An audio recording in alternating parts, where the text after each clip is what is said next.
Somerset bowed out of this season's NatWest T20 Blast in spite of a thumping 22-run win over Middlesex Panthers in Taunton. Glamorgan's win over Gloucestershire meant that they qualified for the quarter-finals instead, as Somerset missed out for the first time in 6 years. All they could do to give them a chance of making it into the last 8 was to win this game, and an expectant and big crowd watched Alphonso Thomas win the toss, and then Nick Compton and Marcus Trescothick got their side off to a decent enough start with 26 runs coming off the opening 4 overs, Trescothick at last finding some form in this competition. The 5th over, bowled by Harry Podmore, went for 15 runs, with Compton striking the first 6 of the night, a sweetly timed shot over long off. The 6th over of the night from Dan Christian was also an expensive one, as both batsmen continued to blaze away on a good pitch. 54 runs came off the 6 overs of power play, in which 10 fours and 1 6 were hit by the Somerset openers. The next 2 overs were actually boundary free, but both Trescothick and Compton were into the 40s by the halfway stage of the innings, by which time the score read 79, and with no wickets lost, Somerset now had the chance to throw the bat at almost everything. Compton did that and cleared long off for the second time to reach a 50 off 33 balls, and in the same over, the 12th, the 100 was brought up, and the chances of getting beyond 200 was in reach. But a reverse sweep of Ravi Patel brought an end to Compton's innings on 58, and 3 balls later, Trescothick was stumped off a leg side wide to go for 46. And so now Somerset had to effectively start again. New England Lions selection Patel again bowled well, even though Colin Ingram tried to ruin his figures. The South African smashed the spinner down the ground for a maximum, as he made 21 off 12 deliveries.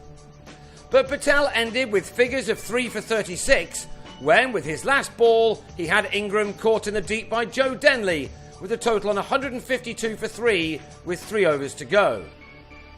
Only 6 runs came off the 18th over, but James Hildreth then went after Podmore to keep the momentum with the home side as they went into the break. Hildreth struck the ball with a lot of power as he hit 2 sixes in his 18, made from just 8 balls. Peter Trigo helped himself to 35 off 26 with this 4 in the final over, seeing Somerset to a total of 183 for 3 from their 20 overs. It may not have been as many as they might have got, but it was still going to be a challenge for the Panthers. They certainly needed to get off to a flying start to stand any chance, and Darvin Milan looked to do that by scoring his runs almost exclusively in boundaries.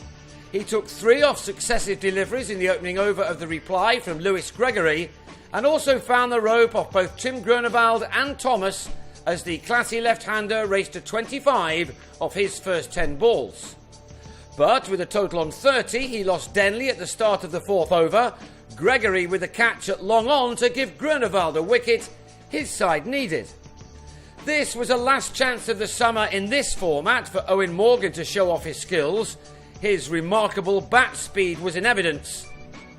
The Panthers had 50 runs on the board at the end of the power play, but Milan on 34 then edged a cut off Dirk Nannes to Trescothick to set the visitors back. It was Nannes' next over which put this game beyond the Panthers. He removed Morgan for 18, with Trescothick defying his years with a catch at full stretch above his head, before the Aussie bowler gave Trescothick an easier catch next ball. That saw the end of Ryan Higgins and left Middlesex on 60 for 4. 11 runs later, Christian was out, and that left it to Neil Dexter to swing the bat. That was his first 6, and he struck 2 more. The next came with a sweep off George Dockrell, which went a long way, and it was followed up next ball with an even bigger shot, which brought the target down to 56 to win off 19 deliveries. Dexter needed a few more maximums. Instead, he was out next ball, this time just not getting enough on his shot to offer Hildreth a simple enough catch in the deep as Dexter went for 33. So now every ball had to be smashed into the distance. John Simpson ruined Nannes' figures a bit by taking his last over for 17 runs to see him end with figures of 3 for 28. That left 32 to get off the final over. 6 sixes would do it, and Ollie Rayner did hit the first ball from Gregory over the rope. But after a dot and a wide, a top-edged pull landed in the hands of Groenewald to ensure that the best end to a game ever was not going to happen after all. The Panthers ended on 161 for 7, Simpson scoring an undefeated 47, but that meant a defeat by 22 runs, the 11th loss from 14 games this year for Middlesex. Somerset, meanwhile, would have long since heard of Glamorgan's easy win over Gloucestershire and knew that this victory wasn't enough. A defeat at the Oval against the Panthers proved to be very costly indeed, but 7 losses overall just wasn't good enough in the end.